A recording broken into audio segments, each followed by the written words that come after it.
College, Bengaluru, as adjunct faculty at Sisadipuram Institute for Management Studies and as visiting faculty in social science at the Indian Institute of Management in India. I am confident that today's session will be both enriching and inspiring for all of us. Once again, I extend a heartfelt welcome to each and every one of you, and thank you for joining us. Now, I would like to call upon Sherin Dorna to lead the guest program. To introduce our distinguished researcher person for today's program, Dr. Vital Dipodar, Senior Research Fellow at the Mystic Society, Bengaluru. Dr. Vital is a distinguished academician, researcher, and higher education administrator with over 3 decades of experience in teaching, research, academic leadership, curriculum development, and faculty capacity building. During his distinct academic career, Dr. Vital served as Professor of History at Sisadipuram Postgrad College for 19 years. The National Designing Center, they used to design the entire mobile phone. Then the design was sent to either China or Indonesia also. I think they had assembly units also. Then who were the biggest buyers for Apple phones? Indians. And made in China phone used to come to Indian market. But today you see and see the reverse of Apple phone also. It says made in India.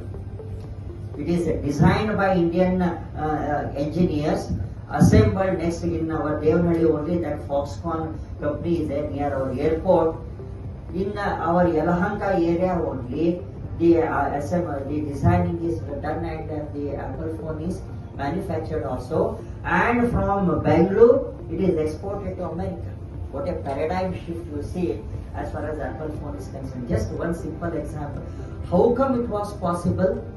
It was because of a change in our policies, because of a change in our industrial policy, business policy also. Our business policy was totally redefined, or especially you can say redefined. Because of a redefined policy, what was not possible, what was impossible, it was made possible also. So, same thing is applicable to Indian higher education. Will anybody buy Indian higher education? Will there be any takers for Indian higher education if it is obsolete, if it is outdated, if it is not relevant? Answer is there are no takers. Even Indian students also will not take, because they think that our education system is totally outdated, which doesn't have any relevance. That is the need of the work. We have to redesign and rework our strategies. In management science, we talk about strategic management. I hope you must have heard of this concept of strategic management.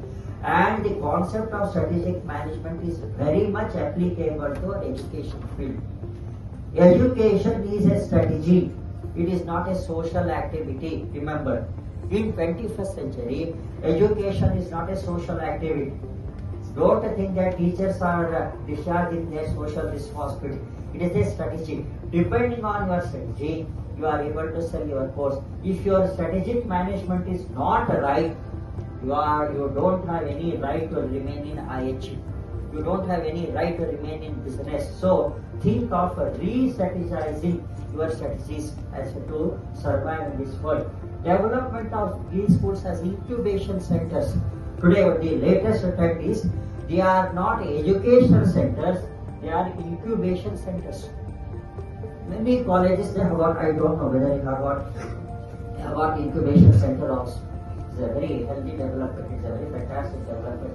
Today, colleges are known as incubation centers, and you know the advantages of having an incubation center also, so that through that incubation center you are able to introduce innovative practices or best practices also. So incubation centers. No longer colleges and universities are defined or known as colleges and universities. They are known as the incubation centers. Open air classroom teaching. Can you think of this?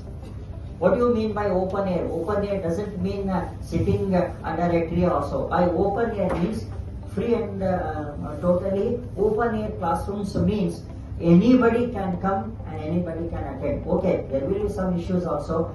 You may find some discipline issues, but in American university this is the practice. No restriction is there. You can go to any class of any teacher. Only thing prior some permission is required depending on the seating capacity. Also, that's why whenever we deliver guest lectures on scrolls, they display the information. So and so is delivering lecture on such and such topic, and they will give the room numbers and other things. Anybody from that university can walk in and attend the classes or your lectures also, and they have got a right to question you. They have got a right to raise questions. That's why American universities teaching is not so easy. Your presentation part is very, very safe. Second part is very risky. Students have got courage to stand in the class and they will say you are absolutely wrong. And you should be in a position to defend yourself. Whatever you say, on your face they will say, sir, you are wrong. Without any mercy, whether you are a foreign delegate or something also, if you have to be very, very cautious whenever you make some presentation. They will say, absolutely, I don't agree with you. And you should say why you should agree with me. Also, can you think of this socially engaged? How far my education system is going to engage myself socially, whether I am doing anything which is socially relevant. I teach, I study. As a teacher, I teach some subjects. As a student, I study some subjects. But how far the subjects which I study also, whether it is engineering, commerce or anything also, whether it is socially relevant.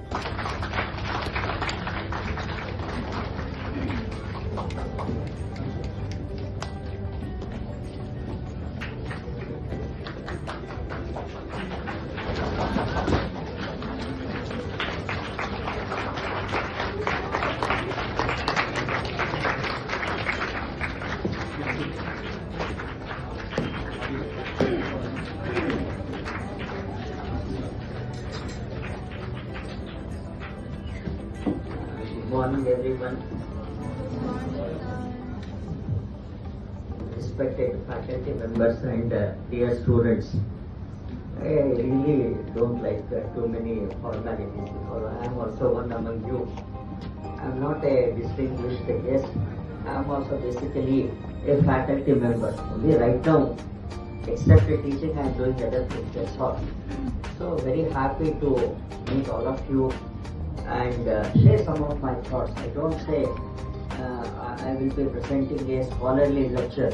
So my PPT, especially when you see some of the slides also, I have collected some information and I think already your faculty members have shared the NEP draft. You must have gone through the draft also.